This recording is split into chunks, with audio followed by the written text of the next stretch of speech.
What's the most illegally traded natural resource on Earth? It's not oil, not timber, it's sand. In Jamaica in 2008, 500 truckloads of sand vanished from a 400-meter stretch of beach at Coral Springs. The entire beach gone overnight. As wild as that sounds, it's not a one-off heist. It's just the tip of a much bigger crisis almost no one knows exists. One that's changing coastlines, collapsing ecosystems, and even sparking violent conflicts.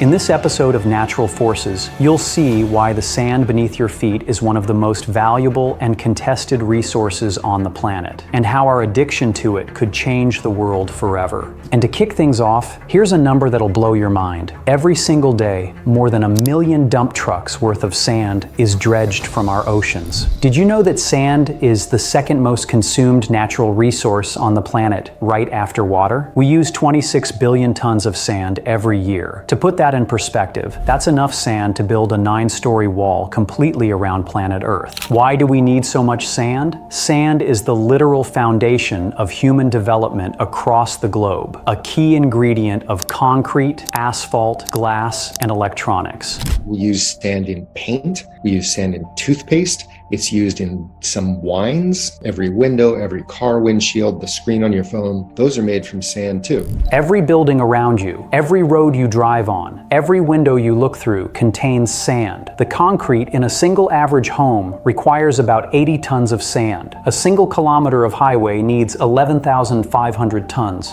The Burj Khalifa, the world's tallest building, consumed over 110,000 tons of concrete, which means many tens of thousands of tons of sand went into that single structure. But here's the thing, not all sand works for construction. To understand why, we need to look closer at what sand actually is and where it comes from. So, what exactly is sand? What are these tiny grains that make up the foundation of our society? Sand is made of small mineral particles, most commonly quartz, but it can also include feldspar, mica, magnetite, or even fragments of shells and coral. Quartz dominates because it's extremely tough and resistant to weathering, while minerals like feldspar and mica break down more quickly. On the elemental scale, quartz is silicon and oxygen, SiO2. Feldspar adds aluminum, potassium, sodium, or calcium, and shell fragments are calcium carbonate, CaCO3. Each mix changes the color and strength of the sand, and how useful it is in concrete, glass, or electronics. Most sand begins as rock, broken down by wind, water, and ice, into smaller and smaller fragments. Rivers carry these grains downstream, eventually depositing them in floodplains, deltas, and coastlines, where waves and currents continue to reshape them into the sandbanks we mine today. But not all sand comes from land. In tropical seas, countless fragments of shell and coral build bright white beaches made almost entirely of calcium carbonate. Around volcanic islands, eruptions produce striking black sand beaches made from basalt. These marine sources can dominate in places like the Maldives or Hawaii, but globally, river-borne sand still supplies most of what humans use. And while all these grains may look similar to the naked eye, under a microscope they reveal angular edges and irregular textures, the very qualities that let them lock together in concrete. Each grain is a tiny piece of Earth's crust or ocean floor, shaped, transported, and sorted by natural forces, waiting to become part of a skyscraper, a highway, or even the glass in a window.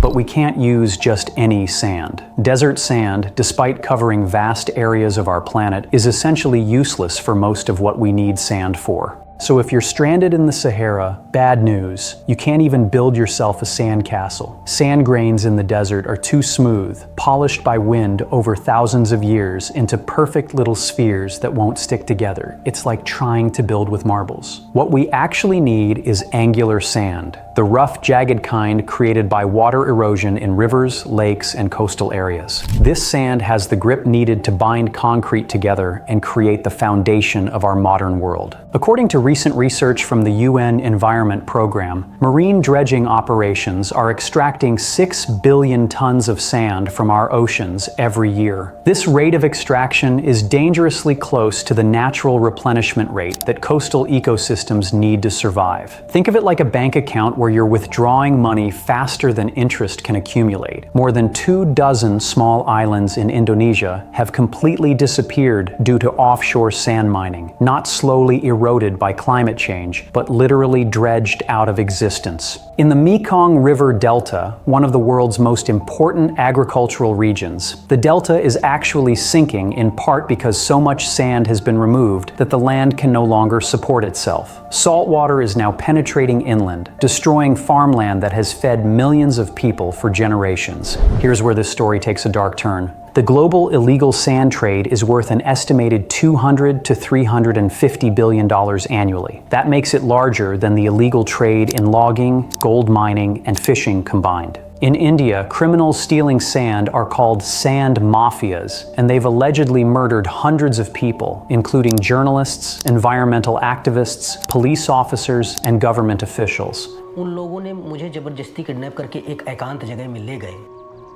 ये सब चीज़ें मुझे मारते थे, पीटते थे, मुझे प्रताड़ित करते थे कि तुम ये बंद करो इन्हें जिंदा नहीं छोड़ेगी, मार देंगे। Sand trafficking has become India's largest organized criminal activity. There's even a specific Tamil word for sand theft, manarkolai. When a crime becomes so common that a language develops a specific term for it, you know it's serious. In Brazil, powerful militias have branched into sand theft. Satellite photos show massive illegal extraction operations that operated between 2011 and 2017. One militia leader, Luis Antonio da Silva Braga, known as Zinho, ran operations just 50 kilometers from Rio de Janeiro's famous beaches before turning himself in to authorities in December 2023. In Morocco, environmental investigators have found that more than half of the country's sand is illegally mined. When researchers tried to investigate sand mining sites along the Atlantic coast, they were confronted by armed guards who forced them to leave. The scope of this criminal network is staggering. These aren't small-time operations. They use sophisticated transport networks, often the same ones used for drug trafficking, to move stolen sand across international borders. But there's hope in this story. In 2023, the UN Environment Program launched something called Marine Sand Watch, a groundbreaking platform that uses artificial intelligence and satellite technology to track illegal sand dredging in real time. Basically Google Earth, but instead of spotting your house, it's spotting a giant dredging ship committing oceanic shoplifting. The system monitors ship movements using automatic identification system signals and can identify dredging vessels and track their activities across the globe. It's like having a global surveillance network specifically designed to catch sand thieves. This system was funded by the Swiss Federal Office for the Environment and the German Federal Ministry for the Environment, Nature Conservation, Nuclear Safety, and Consumer Protection. This technology is already revealing the true scale of sand extraction. The platform has identified hotspots in the North Sea, Southeast Asia, and the East Coast of the United States, where extraction rates are far higher than previously estimated. Meanwhile, researchers are working on alternatives to sand-based concrete. At Rice University, scientists have developed concrete using graphene made from coal-derived metallurgical coke instead of traditional sand. This new concrete is 25% lighter, 32% tougher, and 21% stronger than conventional concrete. Other alternatives include using recycled materials like fly ash from power plants, steel slag, and even ceramic waste. Germany already recycles 87% of its waste aggregate materials, showing that circular economy approaches can work. Mass timber construction is also gaining popularity as a sustainable alternative to concrete, capable of supporting buildings over 10 stories tall while using renewable resources. The environmental consequences of our sand addiction are already visible around the world. When sand is dredged from ocean floors, it destroys entire ecosystems that took decades to develop. The process creates massive plumes of sediment that muddy waters far beyond the extraction sites, disrupting marine life across vast areas. Beaches don't just disappear because sand is stolen from them directly. When sand is removed from rivers upstream, those rivers can no longer deposit sediment at their mouths, causing coastal beaches to erode at accelerated rates. In Sri Lanka, sand removal has actually reversed the direction of river flow, causing ocean water to penetrate inland and contaminate freshwater supplies that millions of people depend on. The social costs are equally devastating. In many developing countries, women depend depend on collecting crabs from mangrove forests for their livelihood. When sand mining destroys these ecosystems, it directly impacts their ability to feed their families. Lo komti blomipla, lo family blomipla, me lo kimika division ista. Sampla oliga ting lo mani. Na mipla sampla mipla tingim good pla blong bian time. Na desa ting em start lo pait lo mipla no. And big place lo mipla. और यहाँ पर छोटी मशीनों के बजाय बड़ी-बड़ी pope लाइना जो कि खनन के काम में लगी हुई हैं और यहाँ पर जो जलीय जीव थे पशु पक्षी यहाँ इनका नामो निशान खत्म हो चुका है। तो खनन विभाग के आदमी हैं ये हमें धमकियाँ देते हैं किसानों को छोटे गरीब लोगों को कहे यहाँ से भाग दो ये हमें मारने तक की धमकियाँ दे देते हैं। Fishing communities that have lived along coastlines for generations find their traditional fishing grounds destroyed by dredging operations, forcing them to relocate or find entirely new ways to survive. So what can we do about this crisis? The UN Environment Program has issued 10 strategic recommendations to address the sand shortage, and some of them might surprise you. First, we need to completely ban sand extraction from beaches. Beaches are too important for coastal protection, tourism, and marine ecosystems to be treated as mining sites. Second, we need international standards for marine sand extraction. Currently, regulations vary wildly from country to country, creating opportunities for exploitation and environmental damage. Third, we need to embrace recycling and alternative materials on a massive scale. Construction and demolition waste can be processed into usable aggregate, reducing the demand for new sand extraction. But here's something you can actually influence. The next time you're involved in a construction project, whether it's building a house or even a small renovation, ask your contractor about using recycled materials or alternative construction methods. Support companies and governments that prioritize sustainable construction practices. The construction industry responds to demand, and if consumers start demanding more sustainable approaches, the industry will adapt.